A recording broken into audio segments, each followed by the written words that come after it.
बिथरी चैनपुर की सभी सम्मानित जनता को प्यार भरा नमस्कार। कैसे उम्मीद करते बहुत अच्छे होंगे। अभी हम जनपद बरेली की बिथरी चैनपुर विधानसभा में मौजूद हैं और वहाँ पर समाजवादी पार्टी के नेता डॉक्टर देवेंद्र यादव जी मौजूद हैं। आज बातचीत करेंगे 2027 के चुनाव के बारे में। समाजवादी पार्टी की कैसी तैयारी है बिथरी चैनपुर में, वो सभी चर्चाएँ करेंगे और जानेंगे कि 27 में किसका माहौल रहने वाला है। सर, पहले तो बहुत बहुत स्वागत है मिट्टी न्यूज़ पे। बहुत बहुत धन्यवाद आपका, और आपका भी बहुत बहुत स्वागत है बरेली की इस ज़मीन पर, बिथरी चैनपुर की ज़मीन पर। जहाँ तक बात 2027 के चुनाव की हो रही है, तैयारियों को लेकर कार्यकर्ताओं में एक उत्साह है। कार्यकर्ताओं में जितना उत्साह है उससे कहीं ज़्यादा जनता में मौजूदा सरकार के खिलाफ रोष है। जनता बहुत परेशान है। त्राहिमाम जो कहा जाता था पहले, वही सिचुएशन है। और मुझे लगता है 27 में निश्चित तौर पर परिवर्तन होगा, समाजवादी पार्टी की सरकार बनेगी और आपके जैसे स्वतंत्र पत्रकारों का इसमें एक अहम योगदान रहेगा। एक बात बताइएगा सर, बिथरी चैनपुर में आपकी कैसी तैयारी चल रही है? क्योंकि मैंने सर्वे भी किया है, बहुत सारे लोग अलग अलग टाइप के भी यहाँ पे मिले हैं। देखिए, पार्टी की जो नीति है, ये कोई हमारी व्यक्तिगत तैयारी नहीं चल रही है। हम पार्टी के लिए काम कर रहे हैं। पार्टी जिसे भी टिकट देगी, जितनी मजबूती से हम लोग उन्हें लड़ा पाएंगे, हम चुनाव लड़ाएंगे। जनता की अपनी अपनी इच्छा रहती है, जो आप कहना चाहते हैं। हर किसी का अपना एक होता है कि भाई ये प्रत्याशी लड़े तो ज़्यादा अच्छा है, लेकिन पार्टी की नीति के हिसाब से हम कोई पर्सनल तैयारी नहीं कर रहे हैं। जो पार्टी जैसे टिकट देगी हम उसे चुनाव लड़ाएंगे। पर आपका नाम तो आ रहा है यहाँ पे। मैंने कहा ना कि शुभचिंतक होते हैं, लोग होते हैं। भाई, हमारे फादर की राजनीति की विरासत है, आप ये कह लीजिए उनकी लीगेसी है। 30-35 साल की राजनीति है। बरेली जहाँ आप हैं, वहाँ उनकी राजनीति और उनके नाम को नकारा नहीं जा सकता है जी। तो जो उनका इतने सालों का राजनीतिक लोगों से जुड़ाव रहा है, पारिवारिक रिश्ते रहे हैं, तो कहीं ना कहीं जनता ये चाहती है कि भाई नेता के बाद अगर सेवा का मौका एक बार बेटे को दिया जाए। चूँकि मैं डॉक्टर हो गया, मैंने MBBS कर ली, MD हो गई, तो कहीं ना कहीं मैं उस क्षेत्र से भी लोगों की सेवा करता हूँ जैसे कर पाता हूँ। और एक लोगों का नज़रिया भी रहता है, जो शुभचिंतक होते हैं वो चाहते हैं कि भाई मैं आगे बढ़ूँ। लेकिन चुनाव लड़ना ना लड़ना ये माननीय राष्ट्रीय अध्यक्ष तय करेंगे। बिथरी चैनपुर में मुझे एक दो ऐसे भी लोग मिले जी, जो एक तो ये कह रहे थे मेरे कपड़े भी उतर जाएं बिथरी में, फिर जो भाजपा को बता रहे थे। ऐसे लोगों के बारे में क्या कहेंगे? नहीं, देखिए, समस्याएं भी बता रहे थे, वो चीज़ें भी बता रहे थे। देखिए, मैंने कहा ना कि आप जैसे स्वतंत्र पत्रकारों का या स्वतंत्र जो YouTube चैनल हैं, उनका एक बहुत बड़ा रोल है। आपने जैसे अभी बात कही, हर पार्टी का कार्यकर्ता अपनी पार्टी के लिए जी जान लगाना चाहता है। जिस व्यक्ति ने भी ये कहा कि मेरे कपड़े भी फट जाएं लेकिन मैं BJP को ही वोट दूंगा, वो हो सकता है उनका एक समर्पित कार्यकर्ता हो। लेकिन अगर आप उसके बच्चे का भविष्य पूछते या ये पूछते कि भाई आपकी आगे की क्या रणनीति है, कि आपके बच्चे को नौकरी कैसे मिलेगी, कैसे नहीं मिलेगी, तो कहीं ना कहीं उनको ये समझ में आता, या हो सकता है उनका उत्तर ही होता कि अगर अखिलेश यादव जी की सरकार होती तो हमारे बच्चों को बेहतर शिक्षा भी मिलती और उनकी शिक्षा के संग न्याय भी होता। तो क्या लग रहा है 27 में क्या रहने वाला है? क्या आपने जैसे चीज़ें बताई दी हैं, सपा की सरकार आ रही है जी, 403 में से कितनी लेकर आएगी? नहीं, देखिए, भविष्य तो किसी ने नहीं देखा है, फिर भी अंदाजा कयास लगाया जा सकता है। अंदाजा मेरा तो ऐसा मानना है भाई, हम तो 403 सीटों पर लड़ेंगे। अगर उसमें से 403 पर मजबूती से लड़ेंगे, भाई आजकल जो पॉलिटिक्स चल रही है, पब्लिक मैंडेट दे रही है, हो सकता है 403 में से 400 सीटें हम ही देते। ये भी तो हो सकता है, जैसी हवा चल जाए। जैसी हवा चल जाए। भाई, माननीय राष्ट्रीय अध्यक्ष जी ने अभी लोकसभा के चुनाव में एक सीट छोड़ के कहा कि हम सारी जीत रहे हैं, तो मैं भी यही कह रहा हूँ कि हम तो 403 की 403 जीत रहे हैं।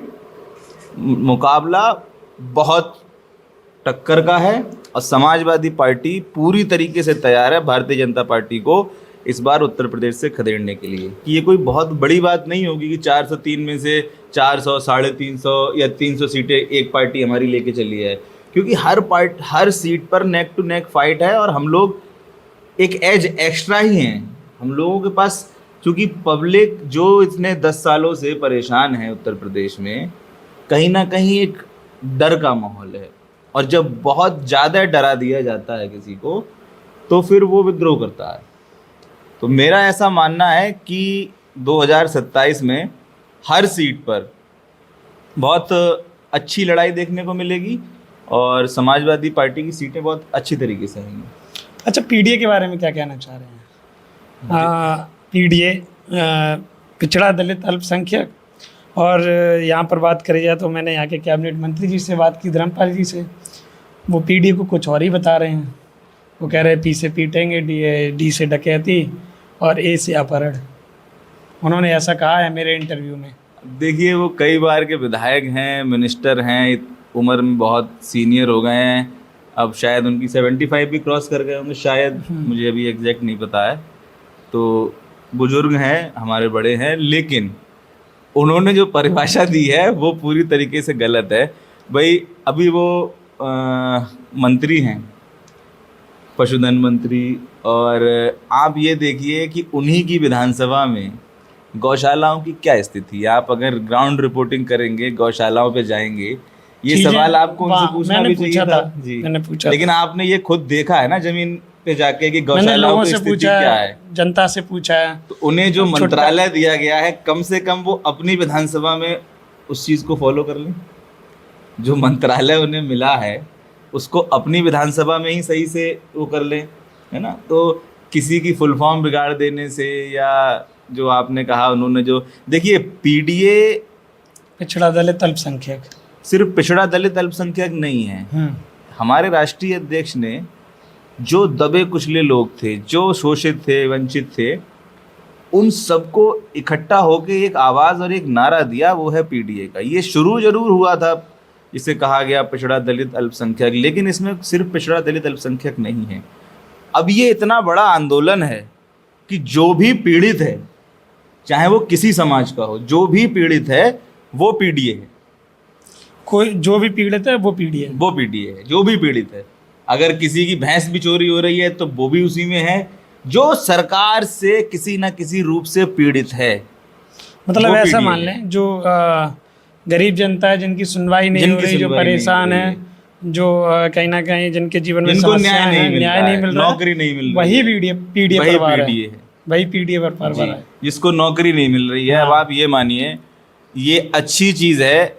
आजकल आप देख रहे हैं कि जो युवा बेरोजगार थे, जिन्हें सरकार से उम्मीद होनी चाहिए थी कि सरकार हमारे लिए व्यवस्था करे। भाई हम अगर इस देश के नागरिक हैं, हम इस प्रदेश के नागरिक हैं, इस देश में सरकार किसी की भी हो, ये तो आप भी पढ़े लिखे हो और जो भी आप भी मेरी इस बात से इत्तेफाक रखोगे, सरकार चाहे किसी की हो, पार्टियां अलग अलग हो सकती हैं लेकिन सरकार सबकी होती है। लोकतंत्र में पार्टियां अलग अलग हो सकती है कि मैं किसी पार्टी को सपोर्ट करूं, कोई किसी पार्टी को सपोर्ट करे, लेकिन सरकार सबकी होती है। तो जब आप सरकार में बैठे होते हैं तब आप किसी एक व्यक्ति विशेष के लिए या एक दल विशेष के लोगों के लिए नीतियां नहीं बना सकते। आपको पूरी की पूरी जनता के लिए नीतियां बनानी है, पूरी प्रजा के लिए बनानी है। आप राजा हैं। आप राजा हैं। राजा शब्द मैं लोकतंत्र में नहीं मानता, लेकिन होना भी नहीं चाहिए। ये लोगों का एक जो माइंडसेट बन जाता है, ये कह सकते, मुख्यमंत्री हैं भाई, जनता के सेवक हैं। हाँ, जनता के सेवक। आप बाई चॉइस सेवा करने आए हैं ना, तो सेवक हैं। अब राजा तो कोई भी नहीं है आज के दौर में, और लोकतंत्र के दौर में राजा किसी को होना भी नहीं चाहिए। पब्लिक को भी अपना ये माइंडसेट चेंज करना चाहिए, ना किसी विधायक को, ना किसी एमपी को, ना किसी मुख्यमंत्री को आपको राजा का दर्जा नहीं देना चाहिए। राजा का दर्जा नहीं दे रहा हूँ, एक बात बता रहा हूँ जी, कि जो जनता है यहाँ की, मान लो प्रजा के समान है, कोई भी चीज़ है। ये चीज़ मैंने जो पुराने ज़माने में कही जाती थी वो चीज़ मैंने आपको बता दी। जनता कोई भी मुख्यमंत्री बन जाए, जनता का सुख दर्द, हाँ, उन्हें सबके लिए काम करना चाहिए, सबके लिए काम करना चाहिए, बस यही चाहिए। और बताइएगा, क्या लग रहा है? भाजपा अमृतकाल के लिए बोल रही, कह रही कि हम तीसरी बार सरकार बनाने जा रहे हैं यूपी के अंदर। कहने को तो कोई कुछ भी कह सकता है, कहने को तो कोई कुछ भी कह सकता है भाई, लेकिन आप अगर ग्राउंड पे जा रहे हैं तो ग्राउंड पे कहाँ है तीसरी बार सरकार? मुझे तो लगता नहीं है कि बना पाएंगे। जहाँ जहाँ मैं जाता हूँ, शहरी वोट जो है वो भाजपा की तरफ दिखता हुआ नजर आता है। ठीक, ग्रामीण की तरफ जाते हैं तो कहीं ना कहीं बदलाव की भावना भी होती है। बिल्कुल। और कुछ लोग ऐसे भी मिलते हैं, वो भाजपा के मिलते हैं, जो अदर पार्टियों के भी मिलते हैं। तो अगर देखा जाए तो कांटे की टक्कर तो है, जी। पर कहीं ना कहीं 19-20 की फर्क किया जाए तो कौन भारी है आपके लिए? आप तो सपा बताएंगे वैसे। नहीं, मैं आपको जो हकीकत है वो बताऊंगा। मैं बाइस्ड बात नहीं करूंगा। आपने अभी खुद ही कहा कि मैं शहरी इलाकों में जाता हूं तो भाजपा का ज़्यादा पता चलता है, और अगर ग्रामीण इलाकों में जाता हूं तो बदलाव की बात होती है। हमारा उत्तर प्रदेश में जितने भी शहर हैं उनसे ज़्यादा रूरल एरिया ज़्यादा है, ये तो आप मानेंगे। ग्रामीण क्षेत्र ज़्यादा है।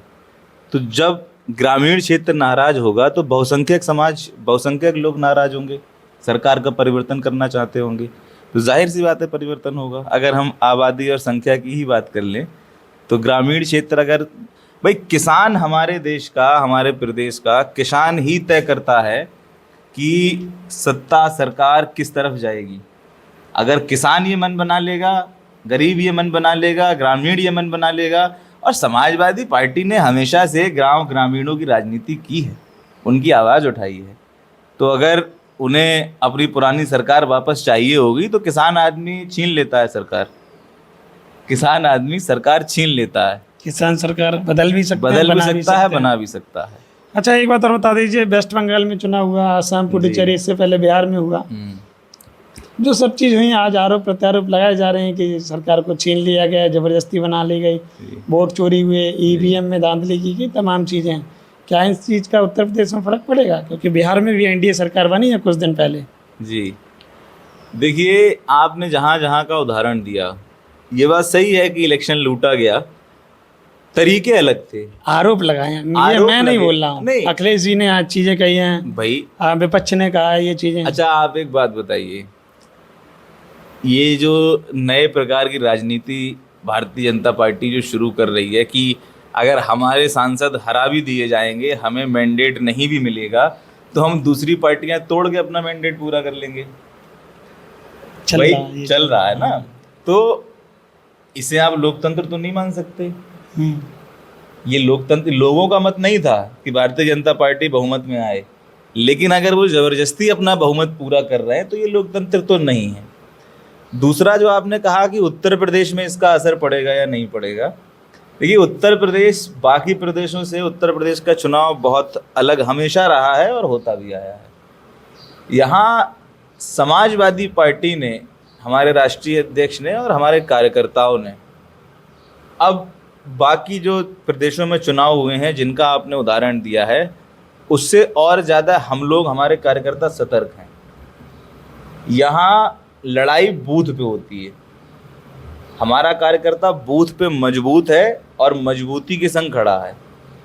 हमारे यहाँ चाहे राष्ट्रीय अध्यक्ष जी ने भी कहा है कि वैसे तो ईवीएम हटा जानी चाहिए, लेकिन मुझे लगता नहीं है कि हटाएंगे।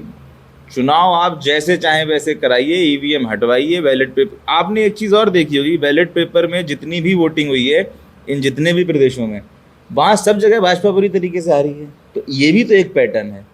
अगर आप, दो प्रक्रियाएं हैं, एक बैलेट है और एक ईवीएम है, एक पर आप जीतते हैं और एक पर आप लगातार हार रहे हैं। जहाँ पर ऑटोमेटिक कोई मशीन नहीं है, कुछ नहीं है, वहाँ आप हार रहे हैं। तो चुनाव तो बैलेट से होना ही चाहिए, ये तो मांग सारे विपक्षी दल कर रहे हैं, लेकिन हमारा कार्यकर्ता इस बार बूथ पे मजबूती से खड़ा हुआ है। अभी लोकसभा में भी था, लोकसभा में हम लोग जीते हैं अपने बूथ कार्यकर्ताओं की मेहनत की वजह से। ऐसा कभी नहीं हुआ 37 सांसद बने हो सपा के। तो मैंने वही कहा ना कि हमारा कार्यकर्ता मजबूती से खड़ा हुआ है। अगर मजबूती से नहीं खड़े हुए होते तो इसमें लोकसभा के चुनाव में सीटें हमारी इतनी नहीं आती। पर इसमें भी भाजपा ने आरोप लगा दिया कि लोगों को गुमराह कर दिया कि संविधान खतरे में है, ये वो। नहीं, गुमराह कहाँ कर दिया? भाजपा के लोग कह रहे हैं, भाजपा के नेता कह रहे हैं। भाजपा के नेता ने ही तो बयान दिया था कि हम संविधान बदल देंगे। भाजपा के लोगों ने ही तो बयान दिया था कि हम संविधान बदल देंगे। उसमें गुमराह कहाँ किया? और अगर उनकी सीटें आ जाती तो बदल देते। और अगर अभी भी वो अपना जो ये मिशन चला रहे हैं सांसदों को तोड़ने का, इकट्ठा करने का, अगर इसमें वो कामयाब होते हैं पूरी तरीके से तो वो अभी भी ये चीज़ कर देंगे। मैं तो लोगों से, जो प्रतिनिधि हैं जनता द्वारा चुने हुए अलग अलग पार्टियों से, उनसे भी मेरा ये निवेदन है कि आप आइडियोलॉजी के साथ रहें, है ना। अब ऐसा नहीं होना चाहिए कि मैं वोट लेता हूँ किसी पार्टी के नाम पर और फिर मैं छोड़ के दूसरे दल में चला जाता हूँ। ये भी लॉयल रहना चाहिए। लॉयल रहना चाहिए, ये भी लोकतंत्र के लिए अच्छा नहीं। यही चीज़ है। तो आपने देखा हमारे साथ देवेंद्र यादव जी मौजूद थे जो खुल के कहीं ना कहीं पक्ष रखा है। एक सवाल और है बिथरी का। बिथरी में आप बिथरी की जनता के लिए क्या कहना चाह रहे हैं? क्या सोचे बिथरी की जनता, बिथरी चैनपुर? देखिए, बिथरी चैनपुर बड़ा क्षेत्र है, आपने अगर पूरा घूमा हो, अभी आप इधर गए हैं और इधर गंगा इधर पार भी भी घूमे जाते हैं, हर जगह बड़ा क्षेत्र है। यहाँ पर जो भी विधायक रहे हैं पहले या अभी जो मौजूदा विधायक हैं, चूँकि पब्लिक खुश नहीं है, मेरा पब्लिक से यही निवेदन है कि अगर आपको आपके घर के आसपास या आप ये कहिए कि आपको अपने ब्लॉक स्तर पर, पंचायत स्तर पर बेहतर स्कूल, बेहतर शिक्षा और आपके शिक्षित बच्चों के लिए भविष्य में रोजगार चाहिए, तो समाजवादी सरकार लाइए। यही कहना चाह रहे हैं। तो आपने देखा हमारे साथ देवेंद्र यादव जी मौजूद थे जो कि पेशे से डॉक्टर हैं और राजनीति भी करते हैं। आप बताइए आपको क्या लग रहा है 27 के चुनाव के बारे में? बिथरी चैनपुर से तैयारी कर रहे हैं सपा के लिए और कहीं ना कहीं मजबूत दावेदारी भी रख रहे हैं। कमेंट आपको करना है, बिथरी चैनपुर की समस्याओं के बारे में आपको कमेंट करना है, बरेली की समस्याओं के बारे में आपको कमेंट करना है। आपको तय करना है 27 के चुनाव में अगला मुख्यमंत्री कौन रहने वाला है। क्या भारतीय जनता पार्टी पुनः सरकार बनाने जा रही है या फिर पीडीए परिवार आ रहा है या फिर कोई और आएगा जो उत्तर प्रदेश की कमान को संभालेगा? ये सब आपके ऊपर डिपेंड करता है। आप बताइए आपको क्या लग रहा है। डॉक्टर साहब बहुत बहुत धन्यवाद। धन्यवाद। ओके।